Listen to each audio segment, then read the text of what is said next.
ബബിത കൃഷ്ണമോളോട് ചോദിക്കുകയാണ്, അലീനയ്ക്ക് എന്തിൻ്റെ ആവശ്യമുണ്ടായിരുന്നു ഇപ്പോൾ ശരണ്യയുടെ വീട്ടിൽ പോകാനായിട്ട്? എന്തിനാണ് അവൾ ശരണ്യയുടെ വീട്ടിൽ പോയത്?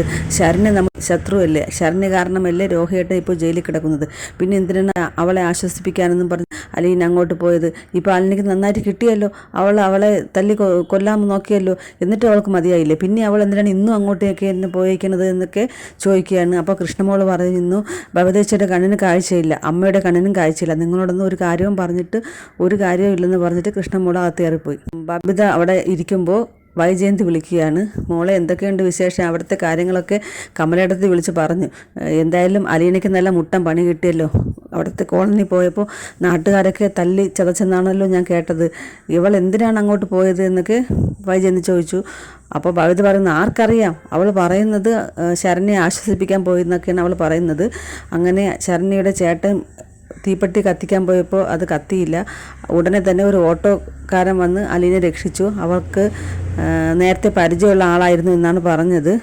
അങ്ങനെ ഇയാൾ അവരെല്ലാം തള്ളി മാറ്റി അയാളെ വീട്ടിൽ കൊണ്ടുപോയി വേറെ ഡ്രസ്സൊക്കെ കൊടുത്താണ് അലീനെ വിട്ടത്. അയാളാണ് ഇവിടെ കൊണ്ടാക്കിയത് എന്നൊക്കെ പറഞ്ഞു.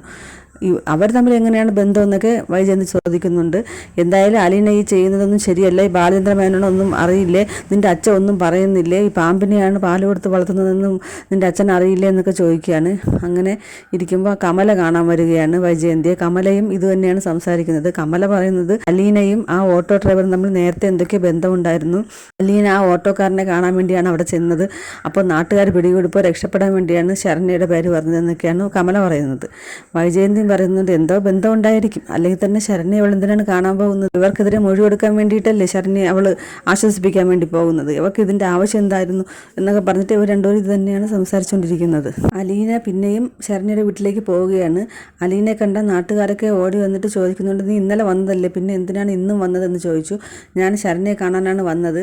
അവൾ നിൻ്റെ ആരാണ്? നീ എന്തിനാണ് അവളെ കാണുന്നത്? അവൾ എൻ്റെ അനുജത്തിയാണ് എന്ന് പറഞ്ഞിട്ട് അലീന നടന്നു നീങ്ങി.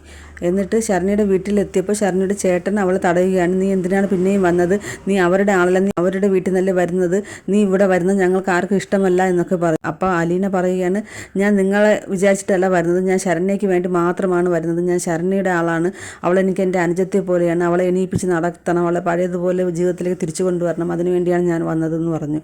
അങ്ങനെ ശരണ്യയുടെ അച്ഛനും അമ്മയും മകനോട് പറഞ്ഞു, മോനെ നീ മാറി നില്ല്, ആ കുട്ടി വന്ന് കണ്ടിട്ട് പൊയ്ക്കോട്ടെ എന്ന് പറഞ്ഞു. ശരണ്യയുടെ അടുത്തെത്തിയപ്പോൾ ശരണ്യ കിടക്കുകയായിരുന്നു. അലീന അവളെ വിളിച്ച് എണീപ്പിക്കുകയാണ്. എന്നിട്ട് അവളോട് ഓരോ കാര്യങ്ങൾ പറയുകയാണ്. ശരണ്യ പറയുകയാണ്, എനിക്ക് പുറത്തിറങ്ങാനേ തോന്നുന്നില്ല, ആൾക്കാരുടെ മുഖത്ത് നോക്കാനൊന്നും എനിക്ക് പറ്റുന്നില്ല ചേച്ചി എന്ന് പറഞ്ഞു. അപ്പോൾ അലീന പറയുകയാണ്, മോൾ അതിന് ഒരു തെറ്റും ചെയ്തിട്ടില്ലല്ലോ, മോളല്ലല്ലോ തെറ്റ് ചെയ്തത്, നിന്നെ സംരക്ഷിക്കേണ്ടവർ നിന്നെ അത് ശരിയായ രീതിയിൽ സംരക്ഷിച്ചില്ല, അതുകൊണ്ടാണ് ഇങ്ങനെയൊക്കെ പറ്റിയത്. എന്നാലും ചേച്ചി, ഞാൻ അവൻ്റെ കൂടെ പോയത് കൊണ്ടല്ലേ ഇങ്ങനെയൊക്കെ സംഭവിച്ചതെന്ന് പറഞ്ഞപ്പോൾ അലീന പറയുകയാണ്, അത് മോളുടെ തെറ്റല്ല, പെൺകുട്ടികൾ ആൺകുട്ടികളെ സ്നേഹിക്കും, മോൾക്ക് ആ പ്രായമാണിപ്പോൾ, അപ്പോൾ അവരെ വിശ്വസിക്കും, അവൻ ചതിക്കുമെന്ന് വിചാരിച്ചിട്ടല്ലല്ലോ മോൾ അങ്ങോട്ട് പോയത്.